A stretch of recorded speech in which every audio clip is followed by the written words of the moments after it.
First of all, thank you, ladies and gentlemen of the press. Myself and my friend Mike Freeman want to share some information with you. I want to begin with a reminder, and that is that we're here today because George Floyd is not here. He should be here. He should be alive, but he's not. About 9 days ago, the world watched Floyd utter his very last words, "I can't breathe," as he pled for his life. The world heard Floyd call out for his mama and cried out, "Don't kill me." Just 2 days ago, when I became the lead prosecutor in the murder of Mr. Floyd, I asked for time to thoroughly review all the evidence in the case, and we looked at the evidence that's available, and the investigation is ongoing at this time. I also said that I know it's asking a lot of people to give us time, particularly people who have suffered for decades and centuries of injustice, to be patient, and yet we did get that time, and together a very strong, experienced team, which included County Attorney Mike Freeman, his team, and my team. We reviewed the evidence together with the BCA, and we have something to announce today. Before I announce it, I want to say thank you for the patience of the people who came in pursuit of justice, and I'm here to make these announcements right now. First, today, I filed an amended complaint that charges former Minneapolis police officer Derek Chauvin with murder in the second degree for the death of George Floyd. I believe the evidence available to us now supports the stronger charge of second-degree murder. We've consulted with each other, and we agree. Second, today, arrest warrants were issued for former Minneapolis police officers J.A. King, Thomas Lane, and Tu Tao. Finally, I'd like to announce that today, Hennepin County Attorney Michael Freeman and I filed a complaint that charges police officer King, Lane, and Tao with aiding and abetting murder in the second degree, a felony offense. I strongly believe that these developments are in the interest of justice for Mr. Floyd, his family, our community, and our state. I'm the lead prosecutor in this case. I'll be speaking and addressing the public, but this is absolutely a team effort. We are working together on this case with only one goal: justice for George Floyd. I want to thank first Mr. Hennepin County Attorney Mike Freeman, who has been a true partner in this matter at every step of the way. His experience and insight have been invaluable and will continue to be counted on by the team. I also want to thank County Attorney Freeman's professional staff who have cooperated and worked together with my staff and the investigating officers from the very minute this case started. I also want to thank Superintendent Drew Evans of the Bureau of Criminal Apprehension and his professional staff for the care and speed with which they are conducting this investigation. And I want to thank especially U.S. Attorney Erica McDonald and Special Agent in Charge Rainer Drolskagen, who are conducting a parallel federal color of law investigation. I have heard directly from the leadership of the Department of Justice that there is full support for her leadership in pursuit of her investigation. And as she put it so well, one team, one goal, one mission. I agree 100%. As I said earlier, I thank Mr. Floyd's family. I think, and I can speak for Mr. Freeman and I jointly thank them, along with U.S. Attorney McDonald. We thank the community for their patience in allowing us the time and space we need over these days to lay these charges. As it is so hard to do, I now ask for continued patience. This case continues to be under investigation. We will not be able to say very much publicly about the investigation, except that we encourage anyone who believes that they have evidence in this case to come forward and to be cooperative with the investigation. As we develop the case for prosecution, which will also not be able, we will not be able to say very much publicly about it, because our job is to seek justice and to obtain a conviction, not to make statements in the press, but to do our talking in court. So I ask for your patience again while we limit our public comments in pursuit of justice. I also ask for your trust that we are pursuing justice by every legal and ethical means available to us. I also want to add a word of caution. The investigation is ongoing. We are following the path of all of the evidence. Wherever it leads, we are investigating as quickly as we can because speed is important. We're also investigating as thoroughly as we can because being complete and thorough is critically important, but it takes time.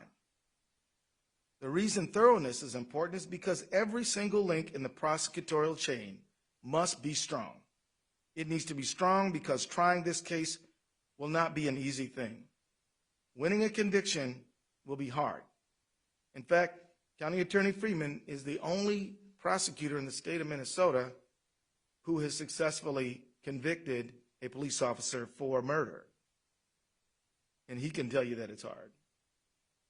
I say this not because we doubt our resources or our ability. In fact, we're confident in what we're doing. But history does show that there are clear challenges here, and we are going to be working very hard and relying on each other and our investigative partners and the community to support that endeavor. To the Floyd family, to our beloved community, and to everyone that is watching, I say, George Floyd mattered. He was loved. His family was important. His life had value, and we will seek justice for him and for you, and we will find it. The very fact that we have filed these charges means that we believe in them. But what I do not believe is that one successful prosecution can rectify the hurt and loss that so many people feel. The solution to that pain will be slow and difficult work of constructing justice and fairness in our society. That work is the work of all of us. We don't need to wait for the resolution and investigation of this case to start that work. We need citizens, neighbors, leaders in government and in faith communities, civil and human rights activists to begin rewriting the rules for a just society now. We need new policy and legislation and ways of thinking at the municipal, state, and federal levels. The world of arts and entertainment can use their cultural influence to inspire change that we need. There is a role for all who dream of a justice that we haven't yet experienced. In the final analysis, a protest can shake a tree and can make the fruit fall down. But after that fruit is in reach, collecting it and making the jam must follow. The demonstrations and the protests are dramatic and necessary, but building just institutions is more of a slow grind, but equally important. And we have to begin that work as well. We need your energy, and we need everyone's help right now. Thank you very much. We'll take a few questions. Yes, ma'am.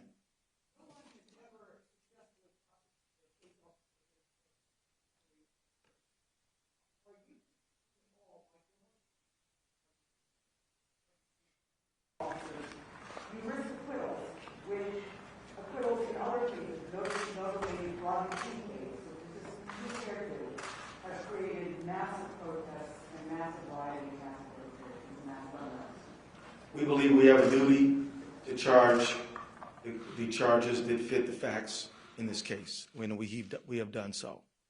And so our concern is to put all the energy we can into putting forth the strongest case that we can without fear or favor of anyone or anything.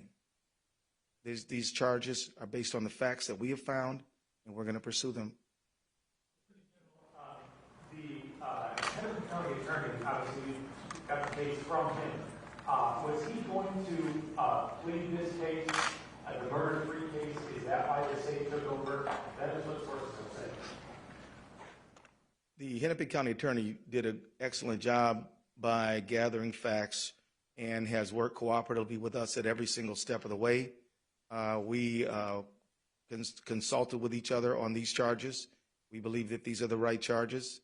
Mike Freeman and I we've signed a complaint for these additional charges, and so that's what we're doing. So the whole nation, indeed the whole world, has been awaiting some type of announcement from your office. Can you describe the process involved in your deliberation and what impact you think today's decision might have, not just in Minneapolis, but for those across the country watching you right now? Unfortunately, I can't delve into our deliberative process, but what I will tell you generally is we gathered all the facts that we could. We reviewed the criminal statutes.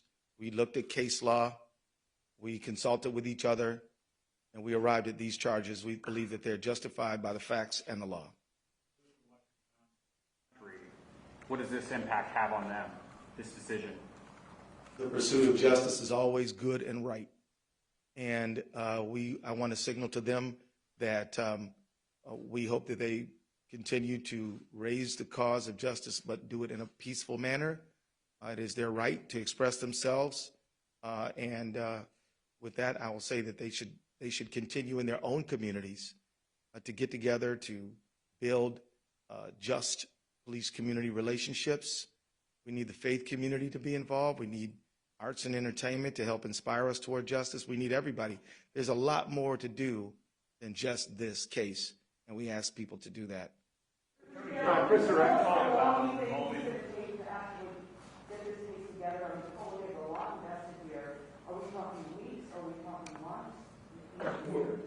I want to thank you for asking that question, because part of my comments were to help set expectations in a realistic light. In order to be thorough, this is going to take months. And I don't know how many, but it is better to make sure that we have a solid case, fully investigated, researched before we go to trial than to rush it. And so it will take a while, and I can't set a deadline on that. Way in the back. Attorney General, Chris Raskin, Carolina. The Floyd family had asked for a first-degree murder charge as well as their attorney. You decided to charge second-degree unintentional murder while committing a felony. Can you explain what that charge means, unintentional murder versus second-degree intentional murder, please?